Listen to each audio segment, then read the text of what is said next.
ഒരു പുതിയ ചിത്രം രുതിരം.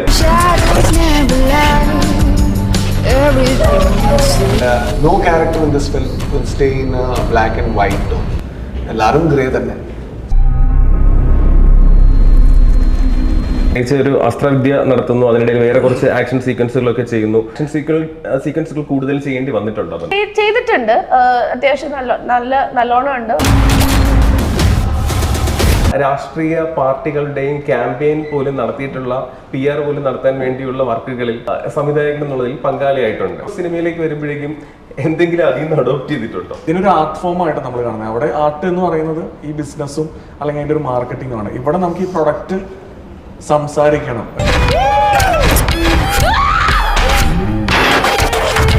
ഒരു നെഗറ്റീവ് ക്യാരക്ടർ, പോസിറ്റീവ് ക്യാരക്ടർ അങ്ങനെ ഒന്നുമല്ല. Slowly move to the left side. കിട്ടുന്ന സിനിമകളിലൊക്കെ നന്നായിട്ട് പെർഫോം ചെയ്യാനുള്ള അവസരം കിട്ടിയിട്ടുണ്ട്. അങ്ങനത്തെ സിനിമകളും ക്യാരക്ടേഴ്സും ആണ് വരുന്നത്. അത് ആരാണ് ആക്സ്, ആരാണ് ട്രീ എന്നുള്ളത് പ്രേക്ഷകന് പറയണം. അത് നമ്മൾ പറയുന്നില്ല. 8 മാസം മുമ്പ് കൂപ്പിൽ മരം വീണാ മരിച്ച്. അതിന്റെ വല്ലതാണോ സാറേ? ഞാനത് ചെയ്താൽ ഓക്കെ ആയിരിക്കോ ഇല്ലയോ എന്നുള്ളതാണ് മെയിൻ ക്വസ്റ്റ്യൻ. വേറെ ഒന്നും അതിനുള്ളൊരു ക്രൈറ്റീരിയ ഒന്നുമല്ല. ടർബോയിൽ ചെയ്തു, ടോബിൽ ചെയ്തു, പിന്നെ ഇവിടത്തെ ചെയ്തു. അപ്പോൾ അത് ഒരു പുതിയത്, I think because we can learn many things in cinema. ഒരു വേദന പറഞ്ഞാൽ അവർക്ക് ചെറുതായിട്ട് സ്ട്രെസ് ആവും, അവർക്ക് അറിയില്ലല്ലോ ലൈറ്റ് എന്നാ. പക്ഷെ അത്ര ഈ പടത്തിൽ അത്ര കെയർ എടുത്തിട്ട് character knows he's a rowdy. Okay. He would walk in a very different way, which you can see in the movie. നമസ്കാരം. ഒരു പുതിയ ചിത്രം രുതിരം. ആദ്യം തന്നെ രുതിരം ടീം അംഗങ്ങളെ അഭിനന്ദിക്കുകയാണ്. ട്രെയിലർ കണ്ടു, അതിഗംഭീരം. Thank you. ജിഷോ സംവിധായകൻ, producer Lalan sir, Raj B Shetty sir, ഒപ്പം അപർണ ബാലമുരളി. ഈ 4 പേരും ഇരിക്കുമ്പോൾ തന്നെ ആദ്യം ഇതിൽ ഏറ്റവും എടുത്തു പറയേണ്ടത് ഇതിന്റെ രചനയും സംവിധാനവും. രചനയിലും ഭാഗമായിട്ടുണ്ട്, ഒപ്പം സംവിധാനവും നിർവഹിക്കുന്നത് ഒരു നവാഗത സംവിധായകനാണ്. താങ്കൾ ഇതിലേക്ക് എത്തുമ്പോഴേക്കും എന്തുകൊണ്ട്, കാരണം സാധാരണ ചിലർ രചന സ്വീകരിക്കാറുണ്ട്, അല്ലെങ്കിൽ സംവിധാനം മാത്രം സ്വീകരിക്കാറുണ്ട്. ഇത് രണ്ടും ചെയ്തിരിക്കുന്നത് ഒരാൾ തന്നെയാണ്. അപ്പൊ അങ്ങനെ തന്നെ നേരത്തെ ചെയ്യണമെന്നൊരു പ്ലാൻ ഉണ്ടായിരുന്നു ആദ്യത്തെ സിനിമ? അതല്ല, എൻ്റെ കൂടെ ജോസഫ് കിരൺ എന്ന് പറഞ്ഞിട്ട് കോറേറ്റർ ഉണ്ട്. ഞങ്ങൾ ഒരുമിച്ചാണ് അത് എഴുതിയത്. അപ്പം ഇതിൻ്റെ ഒരു കഥ മനസ്സിലേക്ക് വന്നപ്പോൾ ഞാൻ ജോസഫിൻ്റെ അടുത്ത് ഡിസ്കസ് ചെയ്ത് ഞങ്ങൾ ഒരുമിച്ച് ഉള്ളൊരു ജേണിയിലാണ് നമ്മളിത് കംപ്ലീറ്റ് ആക്കുന്നത്. പിന്നെ ഇപ്പോഴെന്ന് വെച്ച് കഴിഞ്ഞാൽ ഒരു ഡയറക്ടർക്ക് തന്നെ അതിൻ്റെ ഒരു പ്രൈമറി തോട്ടിലേക്ക് പെട്ടെന്ന് ലാൻഡ് ചെയ്യാൻ പറ്റിയ കുറച്ചുകൂടെ ഈസി ആയിരിക്കും തോന്നുന്നു.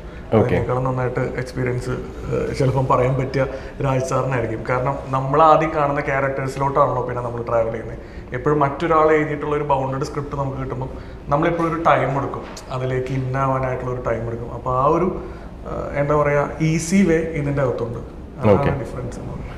ഈ ഒരു ട്രെയിലർ കാണുമ്പോൾ ലാലൻ സാർ നമുക്ക് ഫീൽ ചെയ്യുന്ന പറഞ്ഞാൽ ഒരു ഇന്റർനാഷണൽ സ്റ്റാൻഡേർഡിലുള്ള ഒരു മലയാള ചിത്രം. ഇത് പല ഭാഷകളിൽ വരുന്നുണ്ട്. സാറിന്റെ ആദ്യത്തെ മലയാള ചിത്രമാണ് ഒരു പ്രൊഡ്യൂസർ എന്നുള്ള നിലയിൽ. എന്തുകൊണ്ടാണ് ഈ ഒരു സംവിധായകനിൽ വിശ്വസിക്കാനുള്ള ഒരു കാര്യം, ഈ ഒരു കഥയിൽ വിശ്വസിക്കാനുള്ള ഒരു? ഈ സ്റ്റോറി എന്നോട് പറഞ്ഞപ്പോൾ എനിക്ക് ഇഷ്ടപ്പെട്ടു. ഞാൻ പല സ്റ്റോറി കേട്ടിട്ടുണ്ട്, അതിൽ വ്യത്യസ്തം ഉണ്ടായി. അതുകൊണ്ടാണ് അത് കൂടുതൽ ഇൻട്രസ്റ്റ് എടുത്തത് ചെയ്യാൻ. യുദ്ധത്തിൽ തന്നെ ആദ്യം ഇത് വെച്ചത്. മലയാളികൾക്ക് പ്രിയങ്കരനായത് ഇപ്പോൾ ടോബി കന്നഡയിൽ റിലീസായി, അതിനുശേഷം മലയാളത്തിൽ മൊഴിമാറ്റം ചെയ്തെത്തി അവരുടെ മലയാള ചിത്രമായി ടോബിയെ മാറ്റി. അതിനു മുമ്പ് സാറിന് അവിടെ കന്നഡ പടങ്ങൾ ചെയ്യുമ്പോൾ തന്നെ ഇവിടെ ഒരു ഫാൻ ബേസ് ഉണ്ട്. ഇതിൽ നമ്മളിത് കാണുമ്പോഴേക്കും, ഇതിന്റെ ട്രെയിലർ കാണുമ്പോഴേക്കും നമ്മൾ ഏറ്റവും കൂടുതൽ ആകർഷിക്കുന്ന ഘടകം എന്ന് പറഞ്ഞാൽ അതേ രീതിയിൽ സാർ അവിടെ നൽകിയ കന്നഡ ആ സിനിമകൾ നൽകിയ പെർഫോമൻസുകളെക്കാട്ടിയും കുറച്ചും കൂടി അതിഗംഭീരമായ ഒരു പെർഫോമൻസ് ട്രെയിലറിൽ കാണാം. ഇത് ആ ഒരു ത്രില്ലർ എന്ന് പറയുന്ന സംഭവത്തിൽ ഇത് കൂടി കടന്നു പോകണമെന്നുണ്ടെങ്കിലും ഇതിലൊരു വാക്ക് ആദ്യം തന്നെ സൂചിപ്പിക്കുന്നുണ്ട്. ഇപ്പം കോടാലി കൊണ്ട് നമ്മൾ മരത്തിനെ വേദനിപ്പിക്കുകയാണെന്നുണ്ടെങ്കിലും കോടാലി അത് മറക്കും, പക്ഷെ ആ മരത്തിന് വേദന ഉണ്ടാകും എന്നുള്ളൊരു സംഭവം. ഇത് നേരത്തെ സാറ് ചെയ്തിട്ടുള്ള സിനിമകളിൽ നിന്ന് വ്യത്യസ്തമായിട്ടുള്ള ഒരു സംഭവം തന്നെയാണ് ഒരു രുതിരം. ഡെഫിനറ്റ്ലി. ഇത് ഇത്ര ഒരു സൊഫിസ്റ്റിക്കേറ്റഡ്, പിന്നെ അവനൊരു ജനറസ് കൈൻഡ് ഹാർട്ടഡ് ഒരു ഡോക്ടർ. ഇതുവരെ ഞാൻ ഇങ്ങനത്തെ ക്യാരക്ടർ ചെയ്തിട്ടില്ല. പക്ഷെ അവൻ്റെ ഉള്ളിലൊരു വേറെ ഒരു സ്റ്റോറി ഉണ്ട്, അവൻ്റെ ഉള്ളിലൊരു വേദന ഉണ്ട്, അവൻ്റെ ഉള്ളിലൊരു സ്ട്രഗിൾ ഉണ്ട്. അതെല്ലാം നമുക്കത് ലൈക്ക് സ്റ്റോറിയിൽ ലൈക്ക് പോകുമ്പോൾ ചെറുതായിട്ട് വരും. So I think that's the beauty of this character, and no character in this film will stay in a black and white tone. എല്ലാരും ഗ്രേ തന്നെ. So I think it's a well-written script. I hope we have done the justice. പലപ്പോഴും ഒരു ആക്ടറിന് വേണ്ടത് common sense, reflection, reaction എന്നൊക്കെ പറഞ്ഞിട്ട് പല വലിയ നടന്മാരും ഒക്കെ പറഞ്ഞിട്ടുണ്ട്. പക്ഷെ ഇതിനകത്ത് ട്രെയിലർ കാണുമ്പോൾ തന്നെ സാറിന്റെ വിഭിന്നമായിട്ടുള്ള മുഖങ്ങൾ നമുക്കിങ്ങനെ മാഞ്ഞു പോകുന്നുണ്ട്. അപ്പം ഒരു ജോൺ സാർ ഒരു ഡാർക്ക് ഷെയ്ഡ് ആണെങ്കിൽ പോലും നന്മയും തിന്മയും ഒക്കെ ഉള്ള ഒരു ജോണിൽ തന്നെയാണ് ഇതിലെ കഥാപാത്രം നിലനിൽക്കുന്നത്. അതെ, ഇതൊക്കെ വലിയ സ്പേസ് ഉണ്ട്. ഇത് അതേ പറഞ്ഞു ഞാൻ, ഇതൊരു നെഗറ്റീവ് ക്യാരക്ടർ, പോസിറ്റീവ് ക്യാരക്ടർ അങ്ങനെ ഒന്നുമല്ല. സോ ഇതൊരു ക്യാരക്ടറാണ്, ഒരു സാധാരണക്കാരൻ. പക്ഷെ അവന്റെ ഉള്ളിൽ ഒരു എക്സ്ട്രോർഡിനറി ഒരു ഇന്റൻഷൻ വരും. അത് നല്ലതാ തെറ്റാ അത് നമുക്ക് പടം കണ്ടാൽ മനസ്സിലാവും. We may not be able to justify, or we may be able to justify, but still he becomes something else. So അതാണ് അവന്റെ ജേർണി. അത് അവനക്ക് മാത്രമല്ല, ഈ പടത്തിൽ ഇപ്പോൾ ഈ ക്യാരക്ടറായാലും അങ്ങനെ തന്നെ. അത് I think you will tell me the അപർണയ്ക്ക് first of all congratulations. Last പടം ബ്ലോക്ക് ബസ്റ്റർ ആയിരുന്നു, കിഷ്കിന്ദ കാണ്ഡം. അതിനുശേഷമാണ് രുദ്രം റിലീസ് ആവാൻ വേണ്ടി പോകുന്നത്. സാധാരണ സ്ത്രീകൾക്ക് പെർഫോം ചെയ്യാൻ വേണ്ടിയുള്ള അവസരങ്ങൾ കുറവാണെന്ന് പലപ്പോഴും പല അഭിനേത്രികളും ഒക്കെ ഇന്റർവ്യൂകളിലൊക്കെ പറയാറുണ്ട്. പക്ഷെ ഇതിലെ ട്രെയിലർ കാണുമ്പോഴേക്കും ആയോധന വിദ്യയിലായിക്കോട്ടെ എല്ലാത്തിലും വളരെ ശക്തമായിട്ടുള്ള പ്രകടനം കാഴ്ചവെക്കുകയാണ്. ഒരു തികച്ചും വ്യത്യസ്തമായിട്ടുള്ള പെർഫോം ചെയ്യാനുള്ള ഒരു സ്പേസ് ഈ പടത്തിലുണ്ടായിരുന്നു. ഉണ്ട്. എനിക്ക് പൊതുവെ പരാതി ഇല്ല. എനിക്ക് കിട്ടുന്ന സിനിമകളിലൊക്കെ നന്നായിട്ട് പെർഫോം ചെയ്യാനുള്ള അവസരം കിട്ടിയിട്ടുണ്ട്. അങ്ങനത്തെ സിനിമകളും ക്യാരക്ടേഴ്സുമാണ് വരുന്നത്. അപ്പോൾ ഇതിലെന്ന് പറഞ്ഞു കഴിഞ്ഞാൽ ഉറപ്പായിട്ടും ഇതിൽ ക്യാരക്ടേഴ്സേ പൊതുവെ ഭയങ്കര കുറവാണ്. അപ്പം സ്ക്രീൻ സ്പേസ് നോക്കിയാൽ ഒരുപാടുണ്ട്. പക്ഷെ അതിനെക്കാട്ടിലും ഉപരി ആ ക്യാരക്ടേഴ്സിന് ഭയങ്കര ഒരുപാട് ഷെയ്ഡ്സ് ഉണ്ട്. ഈ രണ്ട് ക്യാരക്ടേഴ്സ്, ഇപ്പം എൻ്റെ ക്യാരക്ടറിനാണെങ്കിലും ഒരുപാട് ഷെയ്ഡ്സ് ഉണ്ട്. ഈ പറഞ്ഞ മാതിരി നമ്മളുടെ ശരി തെറ്റുകൾ, നമ്മൾ ചെയ്യുന്ന കാര്യങ്ങളിലെ ന്യായം നമ്മൾ കണ്ടുപിടിക്കുന്ന ആണ്. അപ്പം ആ ഒരു ഷെയ്ഡും അങ്ങനത്തെ കുറേ കാര്യങ്ങൾ ഭയങ്കര രസമായിട്ടാണ് ഈ ക്യാരക്ടർ ത്രൂ ഔട്ട് പോകുന്നത്. പിന്നെ പറഞ്ഞ മാതിരി ഫിസിക്കലി ആണെങ്കിലും ഫൈറ്റ് സീക്വൻസ് എല്ലാം കൊണ്ട് ഭയങ്കരമായിട്ട് എനിക്കൊരു പുതിയ എക്സ്പീരിയൻസ് ആയിരുന്നു രുദ്രം എന്ന് പറയുന്നത്. അപ്പം ഭയങ്കര എൻജോയ് ചെയ്തു. ഭയങ്കര പുതിയ ട്രീറ്റ്മെന്റ് ആണ് സിനിമയുടെ. ഭയങ്കര ഡിഫറൻസ് തോന്നി ചെയ്ത എല്ലാ പടങ്ങളെക്കാട്ടിലും. ഈ ഒരു ആക്ഷൻ സീക്വൻസുകൾ എനിക്കൊന്ന് ട്രെയിലറിൽ കണ്ടത് വെച്ച് തന്നെ, പ്രത്യേകിച്ച് ഒരു അസ്ത്രവിദ്യ നടത്തുന്നു, അതിനിടയിൽ വേറെ കുറച്ച് ആക്ഷൻ സീക്വൻസുകളൊക്കെ ചെയ്യുന്നു.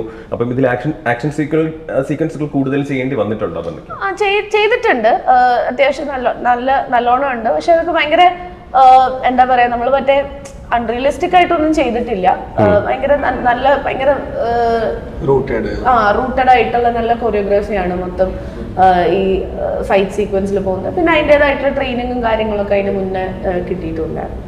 ഈ പ്രകൃതിയും മനുഷ്യനും തമ്മിലുള്ള ബന്ധം നമ്മളെപ്പോഴും ചർച്ച ചെയ്യുന്ന ഒന്ന് തന്നെയാണ്. പക്ഷേ ഈ ട്രെയിലർ എടുത്തു കഴിഞ്ഞാൽ, രുദ്രത്തിന്റെ ട്രെയിലർ പറയുന്നത് അതിനകത്ത് ആ ഒരു പ്രകൃതിയും മനുഷ്യനുമായിട്ടുള്ള ഒരു ബന്ധം മൊത്തം കാണിക്കുന്നുണ്ട്. എനിക്ക് തോന്നുന്നു ഇടയ്ക്കൊരു പ്രകൃതിക്ഷോഭം പോലെ തന്നെ അതിനിടയിൽ വന്നു പോകുന്നുണ്ട്. ഇതൊക്കെ അതായത് ഈ ഒരു സിനിമയോടൊപ്പം തന്നെ ഇതൊക്കെ ചേർന്ന് വരുന്ന ഒരു സംഭവം തന്നെയാണ്. അതെ, ഇതില് ലൊക്കേഷനും വലിയ ഇമ്പോർട്ടൻറ്റ് പാർട്ടാണ്. ആ സ്റ്റോറിയുടെ ഇന്റഗ്രൽ പാർട്ടാണ്. സോ എവിടെ ഈ ക്യാരക്ടർ ജീവിക്കുന്നത്, എവിടെ ഇവർ actually where they are living is a very important part of this film. Without that place, I think the film wouldn't happen. Because if it happens in some city, the story would be entirely different. Yes.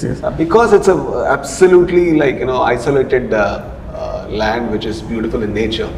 The story happens there. Okay.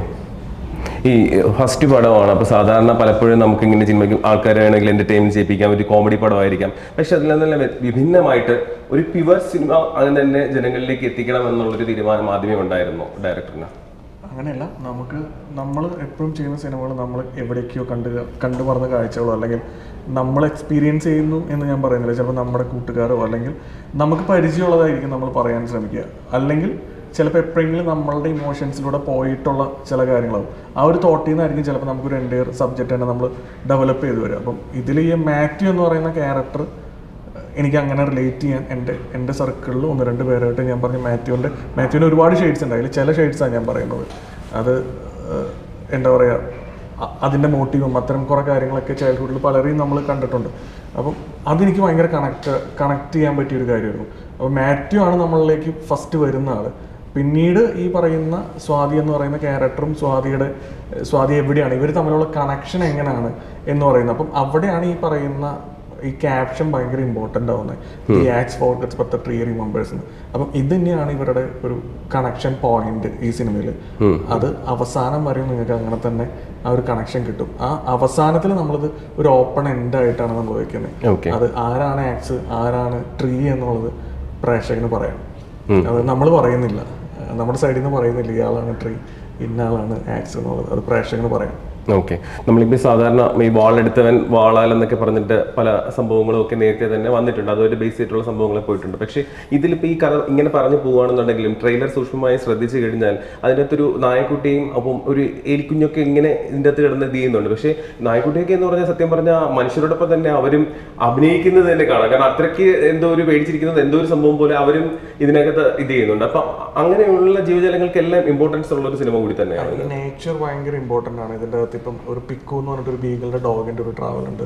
പിന്നെ വേറെയും 1-2 ഈ animals, I mean ഒരു B, അതുപോലെ തന്നെ ഒരു rat, അങ്ങനെയൊക്കെ കുറച്ച് കാര്യങ്ങളുണ്ട്. അത് നമുക്ക് റിവീൽ ചെയ്യാൻ പറ്റില്ല, ഒത്തിരി റിവീൽ ചെയ്യാൻ പറ്റില്ല. പക്ഷെ ഇതെല്ലാം they are all Inter connected. ഈ സബ്ജക്റ്റുമായിട്ട് ഇന്റർ കണക്റ്റഡ് ആണ് ഇതെല്ലാം. ഇവരുടെ ലൈഫുമായിട്ടും കണക്റ്റഡ് ആണ്.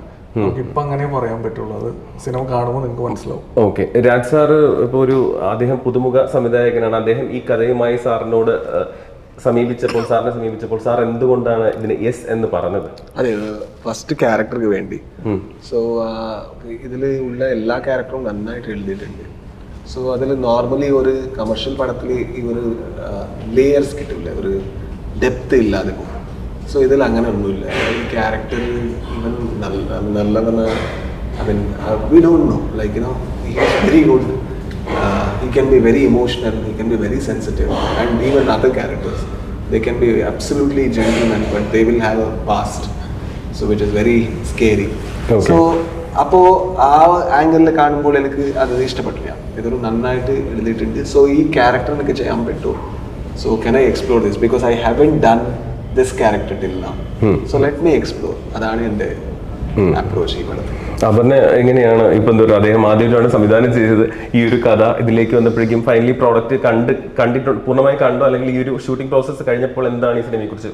എനിക്ക് കണ്ടെടുത്തോളം എനിക്ക് ഏറ്റവും ഇഷ്ടപ്പെട്ടൊരു കാര്യം എന്ന് പറഞ്ഞാൽ എന്താണോ ഉദ്ദേശിച്ചിട്ടുള്ളത്, ഫസ്റ്റ് പിച്ച് ഡെക്ക് കാണിച്ചപ്പോൾ എന്താണോ ജിഷോ ചേട്ടൻ കിരൺ ചേട്ടനാണേലും അത് എന്ത് കൺവേ ചെയ്യാനാണ് ഉദ്ദേശിച്ചത്, അത് അതേ ഒരു മൂഡിലും അതേ ഒരു ലെവലിൽ അവർക്ക് അത് ഔട്ട്പുട്ട് കിട്ടിയിട്ടുണ്ടെന്നുള്ളതാണ് ഞാൻ വിശ്വസിക്കുന്നത്. അത് മ്യൂസിക് ആണെങ്കിലും കാണാനുള്ള വിഷ്വൽസ് ആണെങ്കിലും എല്ലാ രീതിയിലും ആ ഒരു ഔട്ട്പുട്ട് കിട്ടുക എന്നുള്ളത് എളുപ്പമുള്ളൊരു കാര്യമല്ല. അപ്പം അത് ഭയങ്കര നന്നായിട്ട് തന്നെ അത് അച്ചീവ് ചെയ്തിട്ടുണ്ട്. അപ്പം എനിക്കിപ്പോൾ ട്രെയിലറാണെങ്കിലും ടീസറാണെങ്കിലും അതിൻ്റെ മ്യൂസിക്കൊക്കെ എനിക്ക് തോന്നുന്നില്ല അങ്ങനെ ഒരുപാട് വന്നിട്ടുണ്ട് മലയാളത്തിൽ അങ്ങനത്തെ ഒരു അപ്രോച്ച് അല്ലെങ്കിൽ അങ്ങനത്തെ ഒരു മ്യൂസിക് സ്റ്റൈലോ ഒന്നും.